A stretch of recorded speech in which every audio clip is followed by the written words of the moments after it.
नमस्कार, स्वागत है आपका बड़ी खबर में। मैं हूं आपके साथ अंकिता पाल। इस बुलेटिन में हम बात करेंगे दिन की 4 बड़ी खबरों की। पहली खबर दिल्ली से है, जहां पर भारतीय जनता पार्टी के वरिष्ठ नेता और पूर्व उप प्रधानमंत्री लाल कृष्ण आडवाणी को देश के सर्वोच्च नागरिक भारत रत्न से सम्मानित किया जाएगा। तो वहीं दूसरी खबर फरीदाबाद से है, जहां पर हरियाणा के फरीदाबाद में लगे अंतर्राष्ट्रीय हस्तशिल्प सूरज कुंड मेले के दूसरे दिन देश के उपराष्ट्रपति जगदीप धनखड़ पहुंचे। तीसरी खबर चंडीगढ़ से है, जहां पर बारिश के बावजूद भी कांग्रेस की जन आक्रोश रैली में हजारों लोग पहुंचे हैं। चौथी खबर जो है वो गुरुग्राम से है, जहां पर रेवाड़ी जिले में क्राइम इन्वेस्टिगेशन एजेंसी के इंस्पेक्टर को एंटी करप्शन ब्यूरो गुरुग्राम की टीम ने 3,75,000 रुपए की रिश्वत लेते हुए गिरफ्तार किया है।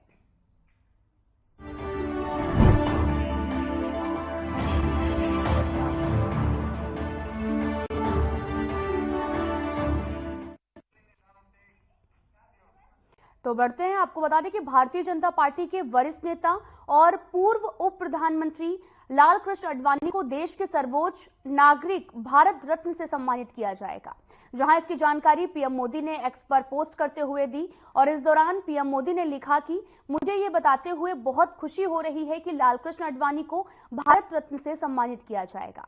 साथ ही उन्होंने ये भी कहा कि भारत के विकास में आडवाणी का बड़ा योगदान है। वहीं हरियाणा के सीएम ने भी भारत रत्न मिलने पर आडवाणी को बधाई दी है।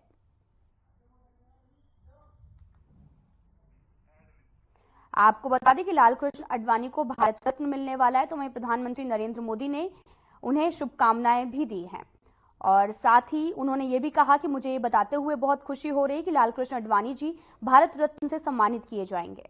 मैंने भी उनसे बात की है और इस सम्मान से सम्मानित होने पर उन्हें बधाई दी। हमारे समय के सबसे सम्मानित राजनेताओं में से एक हैं। आडवाणी जी का भारत के विकास में काफी योगदान है और उनका जीवन जमीनी स्तर पर काम करने से शुरू होकर हमारे उप प्रधानमंत्री के रूप में सेवा की, देश की सेवा करने तक का है। उन्होंने हमारे गृह मंत्री और सूचना एवं प्रसारण मंत्री के रूप में भी अपनी पहचान बनाई। उनके संसदीय कार्य हमेशा अनुकरणीय हैं और समृद्ध अंतर्दृष्टि से भरे हुए हैं। आपको बता दें कि बीजेपी के वरिष्ठ नेता और देश के 7वें उप प्रधानमंत्री लाल कृष्ण आडवाणी का जन्म पाकिस्तान के कराची में, आपको बता दें कि 8 नवंबर 1927 को एक हिंदू सिंधी परिवार में हुआ था। उनके पिता का नाम किशन चंद आडवाणी है और मां का नाम ज्ञानी देवी है। उनके पिता पेशे से एक उद्यमी थे। शुरुआती शिक्षा उन्होंने कराची से ली है और साथ ही इसके बाद वे हैदराबाद सिंध के डीजी नेशनल स्कूल में दाखिल हुए। विभाजन के समय में उनका परिवार पाकिस्तान छोड़कर मुंबई आकर बस गया। यहां उन्होंने law college of the Bombay university से पढ़ाई की है और उनकी पत्नी का नाम कमला आडवाणी है। उनके बेटे का नाम जयंत आडवाणी और बेटी का नाम प्रतिभा आडवाणी है।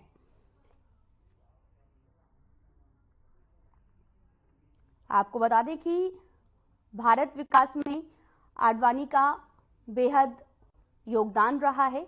लाल कृष्ण आडवाणी को भारत रत्न मिलने वाला है, तो इसको लेकर पीएम मोदी ने सोशल मीडिया पर ट्वीट किया है और उन्होंने ये भी लिखा कि मुझे बताते हुए बहुत ज्यादा खुशी हो रही कि लाल कृष्ण आडवाणी जी को भारत रत्न से सम्मानित किया जाएगा।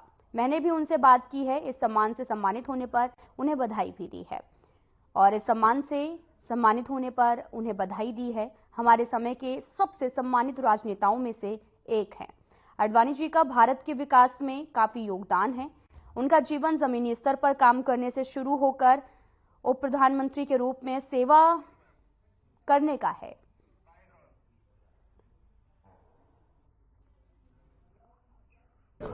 बहुत ही हमारे लिए एक गर्व का, बड़ी प्रसन्नता का ये विषय अभी समाचार मिला है। प्रधानमंत्री जी ने स्वयं ट्वीट किया है कि हमारे नेता, देश के पूर्व प्रधानमंत्री श्री लाल कृष्ण आडवाणी जी को इस वर्ष भारत रत्न का पुरस्कार दिया गया है।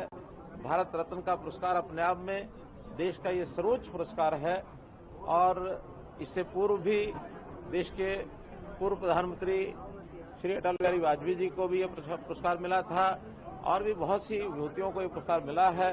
इस प्रकार मिलने से हमारे देश के बड़े नेता जहां पुरस्कृत हुए हैं, वहां मैं ये समझता हूं कि एक कार्यकर्ता से और एक नेता तक इतनी लंबी यात्रा करने वाले श्री लाल कृष्ण आडवाणी जी का जीवन हम सबके लिए प्रेरणा स्रोत रहा है और उनके सारे कार्यकलापों को देख करके उनकी एक इस प्रकार की जो राजनीतिक और सामाजिक और हर प्रकार के संगठन के नाते जो भी सोच है, उस सोच को प्रणाम करते हुए, और मुझे लगता है कि भारत सरकार ने इस बार ये निर्णय किया, भारत रत्न का जो पुरस्कार उनको दिया गया है, एक कार्यकर्ता का, एक नेता का, सबका सम्मान है। मैं इस अवसर पर आदरणीय लालकृष्ण आडवाणी जी को बहुत बहुत बधाई देता हूं, बहुत शुभकामना देता हूं और प्रभु से उनकी लंबी आयु की कामना भी करता हूं और इस प्रकार से वो प्रेरणा के स्रोत हमारे बने रहेंगे। बहुत बहुत धन्यवाद।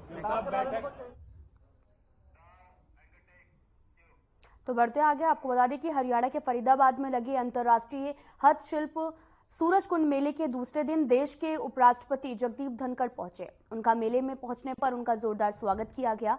इस मौके पर धनखड़ ने सरकार के 9 साल के कार्यों से जुड़े एग्जीबिशन का निरीक्षण किया और साथ ही 9 साल के अतुलनीय वर्ष की पुस्तक का विमोचन किया है। दिल्ली से सटे हरियाणा के फरीदाबाद में 17 दिन तक चलने वाले विश्व प्रसिद्ध सूरज कुंड अंतर्राष्ट्रीय हस्तशिल्प मेला का शुभारंभ हो गया है। आपको बता दें कि 2 फरवरी से इस मेले की शुरुआत हुई और 18 फरवरी तक चलने वाले इस 37वें सूरज कुंड मेले का शुक्रवार को राष्ट्रपति द्रौपदी मुर्मू ने उद्घाटन किया। और इस बार मेले में कई देशों के अलावा भारत के 8 उत्तरी पूर्वी राज्य भी शामिल हैं।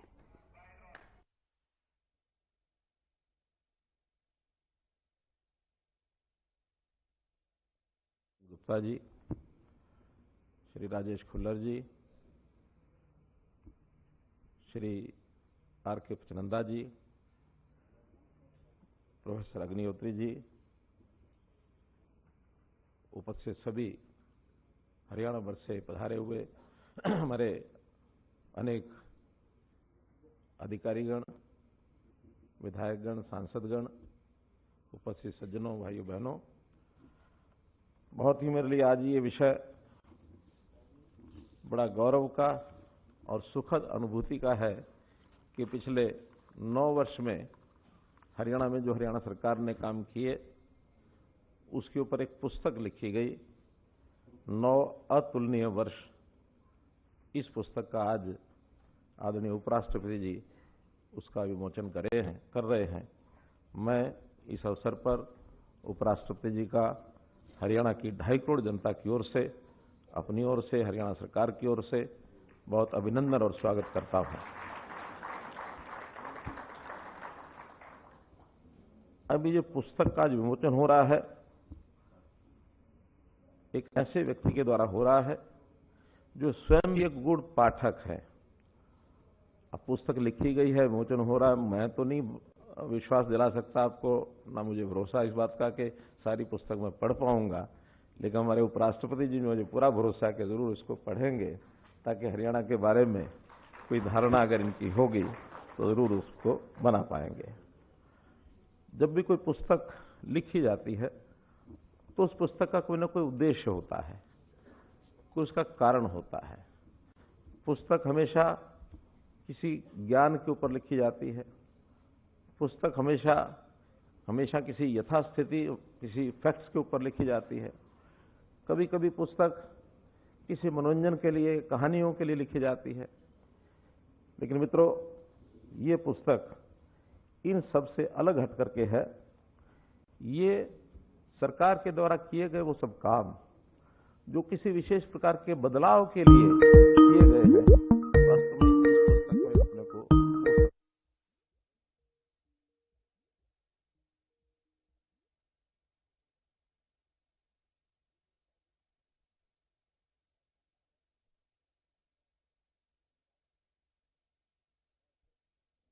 पुस्तक के हमारे संपादक श्री अग्निहोत्री जी, चाहे उसमें भाषांतर इस नाते से हिंदी में जिन्होंने रूपांतरण किया, ऐसे डॉक्टर शमीम शर्मा जी,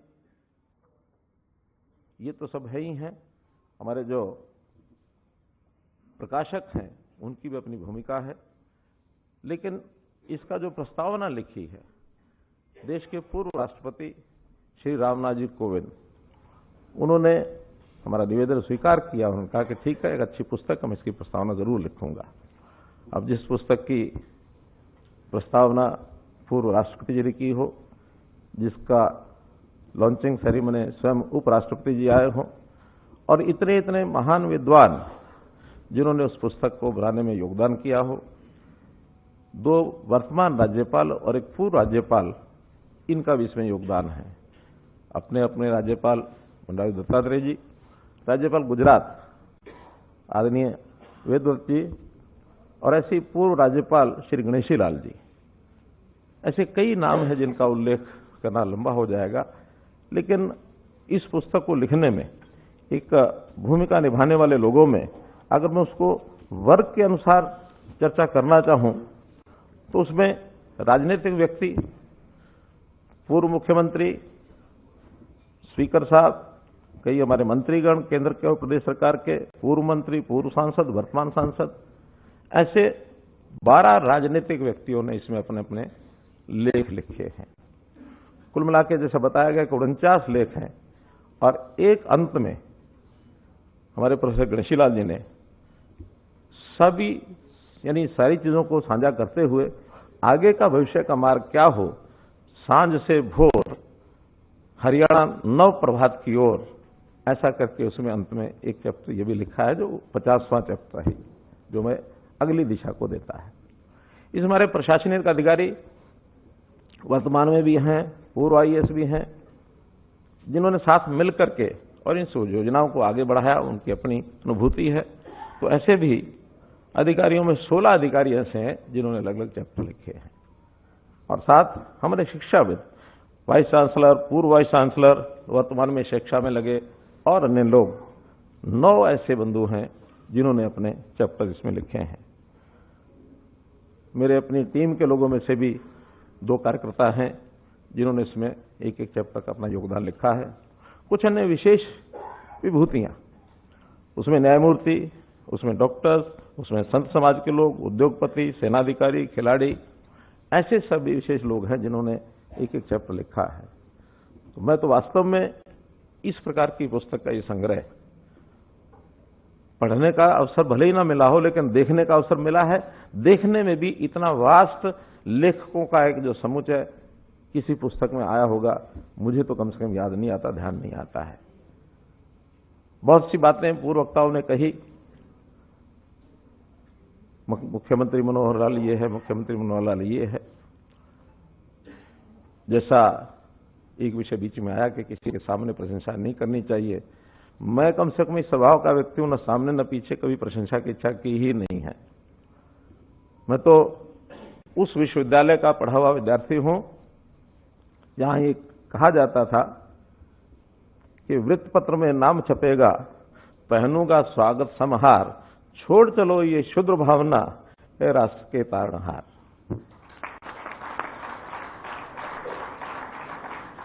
आखिर तो हम कोई काम करते हैं किसी प्रशंसा के लिए नहीं करते हैं, काम करते हैं, हमारा अपना एक दायित्व है, हमको एक काम सौंपा गया है, और उस काम सोचने में, काम को करने में जो सोच होती है, जो एक दृष्टिकोण होता है, वो कहीं ना कहीं से व्यक्ति को प्राप्त होता है। कोई ना कोई पथ प्रदर्शक उन चीजों का होता है।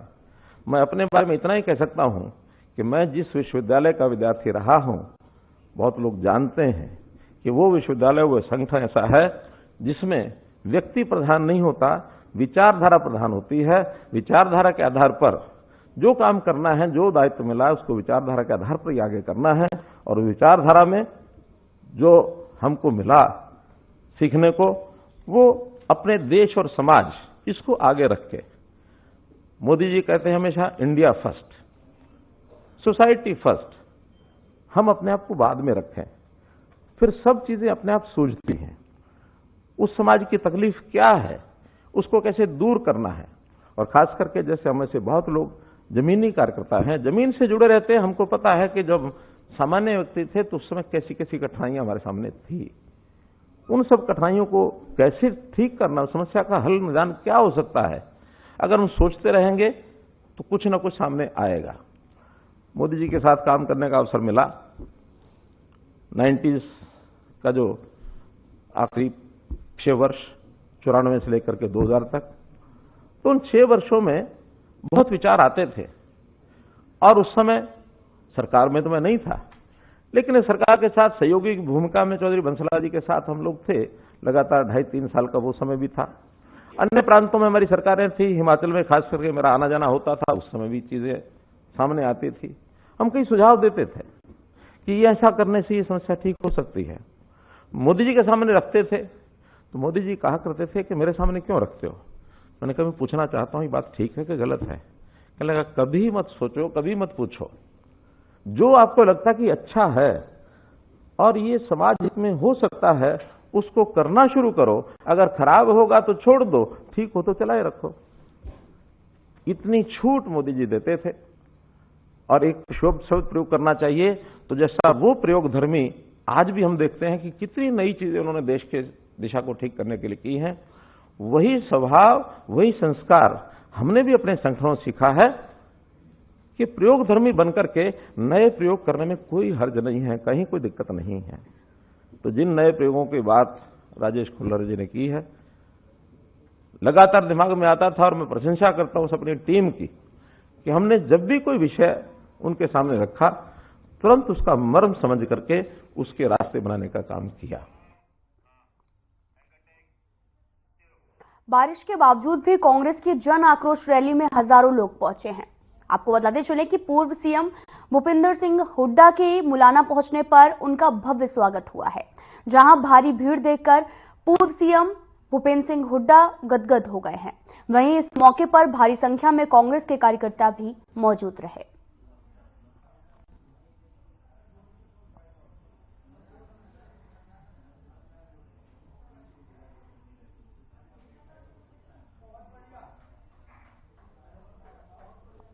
मेंबर होते हैं और पीसीसी मेंबर बन चुके हैं, सारी कमेटियां बन चुकी हैं, मैनिफेस्टो कमेटी बन चुकी, आपकी और सारी कमेटियां बन चुकी हैं हमारी। अब जिले के प्रधान बनने कोई बन जाएंगे, बाकी संगठन तैयार है। तो हरियाणा की 10 सीटों के गठबंधन की जरूरत है सर? इंडिया नहीं, गठबंधन की जरूरत कांग्रेस खुद में सक्षम है। सर अरविंद केजरीवाल तो कह रहे हैं कि हम गठबंधन में लड़ेंगे, जींद में उन्होंने कहा कि मैं क्या कह रहा हूँ वो लिख सुनो ना।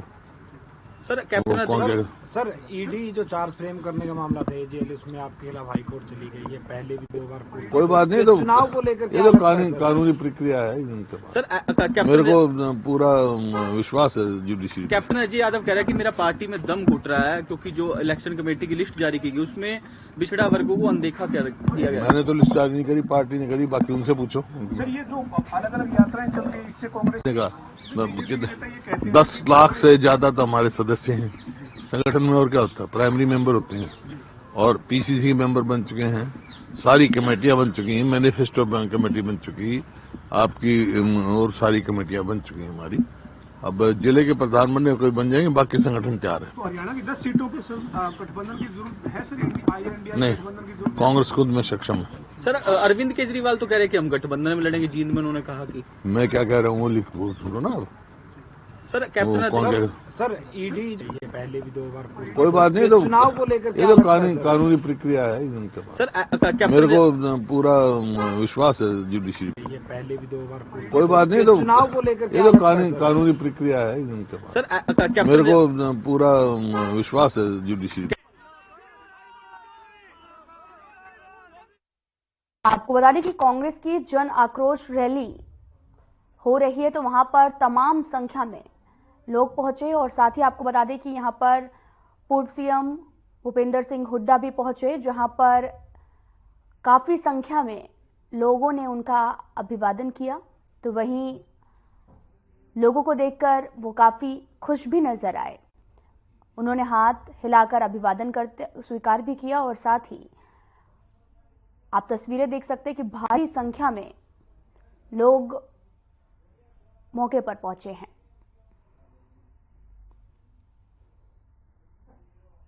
जुडिशरी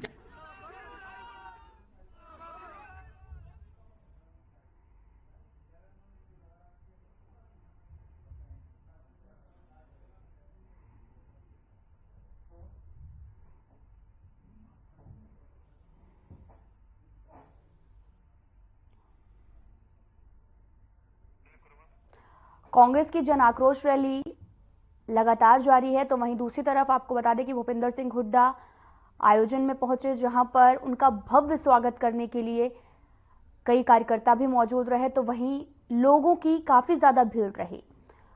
तो ऐसे में भूपेंद्र सिंह हुड्डा काफी खुश नजर आए। उन्होंने लोगों का अभिवादन भी किया और साथ ही भारी संख्या में आप तस्वीरें भी देख सकते हैं, जहां पर भारी संख्या में हजारों की तादाद में लोग रैली में पहुंचे, जहां पर भूपेंद्र सिंह हुड्डा भी मौके पर मौजूद रहे, जहां पर उन्होंने लोगों की इतनी ज्यादा भीड़ देखकर काफी खुश नजर आए हैं।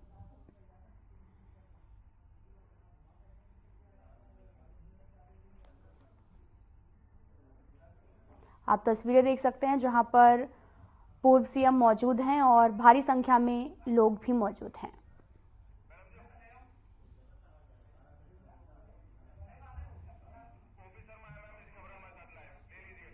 इसी खबर पर ज्यादा जानकारी के लिए हमारे साथ ओपी शर्मा मौजूद हैं।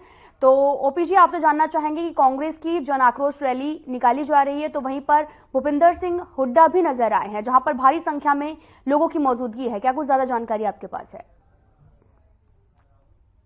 कांग्रेस है वो लोकसभा चुनाव को लेकर अपनी कमर जो कर चुकी है और प्रचार जो है वो उनका भी बीजेपी की तरह पैरेलल जो है चल रहा है। हरियाणा में कांग्रेस की तरफ से जो कई जो है वो प्रचार अभियान चलाए गए, जिनमें हर घर कांग्रेस अभियान है, गांव की ओर चलो गांव की ओर जैसे अभियान है। इसके अलावा एक जो सबसे अहम कार्यक्रम है वो जन आक्रोश रैलियां। कांग्रेस जो है करीबन दिसंबर महीने से जो है पूरे हरियाणा के अंदर हल्का स्तर के ऊपर रैलियां कर रही है और अब तक करीबन 15 के आसपास जो है रैलियां कांग्रेस कर चुकी है। तो आज की जो रैली थी वो अंबाला जिले के मुलाना जो विधानसभा हल्का है, जहां पर कांग्रेस के जो वर्तमान विधायक वरुण मुलाना है, उनके हल्के में ये जो रैली की गई है। और रैली में जो है वो जो हुड्डा गुट के जो तमाम बड़े नेता हैं वो जो उसमें पहुंचे हुए हैं और बारी बारी जो है हल्कों में ये रैलियां जो भूपेंद्र सिंह हुड्डा एक विधायक दल के कार्यक्रम के तहत इन रैलियों को जो है वो कर रहे हैं। जी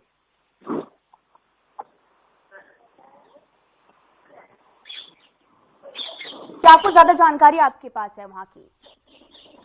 देखिए अंकिता, अगर हम इन रैलियों की बात करें तो भूपेंद्र सिंह हुड्डा इन रैलियों के जरिए जो भारतीय जनता पार्टी के जो कमियां हैं उन कमियों को मुद्दा बनाते हुए जो है वो जनता के बीच में जो है अपने विचार रखते हैं। जिस तरीके से प्रदेश में महंगाई बढ़ती जा रही है, पर हरियाणा के ऊपर जो है कर्ज बढ़ता जा रहा है, रोजगार के सरकारी पद जो नौकरियों के पद हैं वो खाली पड़े, बहुत सारी भर्तियां जो है वो हाई कोर्ट के अंदर विभिन्न गलतियों के चलते या कमियों के चलते रद्द पड़ी, बहुत सारे रिजल्ट जो है वो लंबे समय से नहीं निकाले जा रहे हैं। इसके अलावा क्राइम की बात हो या बाकी तमाम तरह के जितने भी जो वो मुद्दे हैं उन मुद्दों को लेकर जा रहे हैं। साथ ही इन रैलियों के दौरान जो भूपेंद्र सिंह हुड्डा हैं वो कहीं ना कहीं अपनी सरकार के जो है वो वादे भी उनसे कर रहे हैं। जैसे हरियाणा में अगर कांग्रेस सरकार बनते तो पुरानी पेंशन को जो बहाल किया जाएगा, अग्निपथ को खारिज करने के लिए जो केंद्र सरकार से जो अपील की जाएगी। तो इस तरह के जो तमाम मुद्दे हैं, जो मुद्दे कहीं ना कहीं एक बड़े तबके को जो है वो प्रभावित कर रहे हैं, उन सभी को लेकर जो है जो पूर्व मुख्यमंत्री भूपेंद्र सिंह हुड्डा है वो अपने जनता के बीच में जा रहे हैं। अब देखने वाली बात ये होगी कि जब मतदान होगा, चुनाव होंगे, तो उसमें जो है कांग्रेस को लोकसभा चुनाव में कितनी सीटें जो मिलती हैं। अगर हम 2014 के चुनाव की बात करें तो उस वक्त कांग्रेस को एकमात्र जो है सीट रोहतक मिली थी, लेकिन 2019 में जो कांग्रेस हार गई थी और 2014 में जहां हरियाणा में बीजेपी को 10 लोकसभा सीटों में से 7 लोकसभा पर जीत हासिल हुई थी, वहीं 2010 में हरियाणा में भारतीय जनता पार्टी ने 10 में से 10 सीटें जो है जीती। तो कहीं ना कहीं हरियाणा से लोकसभा की ज्यादा से ज्यादा सीटें जीतकर भूपेंद्र सिंह हुड्डा जो है वो के पूरे देश में जो कांग्रेस का प्रदर्शन सुधारने को ओपी शर्मा जी, आपका बहुत बहुत धन्यवाद तमाम जानकारी देने के लिए। रेवाड़ी जिले में क्राइम इन्वेस्टिगेशन एजेंसी शाखा 3 के इंस्पेक्टर अनिल कुमार को एंटी करप्शन ब्यूरो गुरुग्राम की टीम ने 3,75,000 की रिश्वत लेते हुए रंगे हाथों गिरफ्तार किया है। आपको बताते चले कि सीआईए इंस्पेक्टर को शहर की एक सोसाइटी से पकड़ा गया। फिलहाल एसीबी की टीम आरोपी से पूछताछ कर रही है।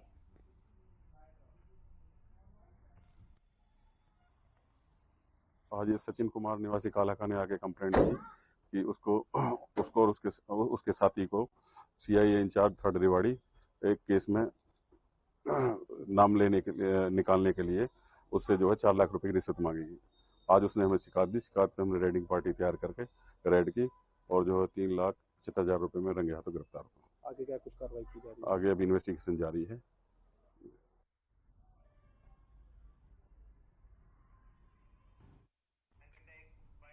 फिलहाल इस बुलेटिन में इतना ही। नमस्कार।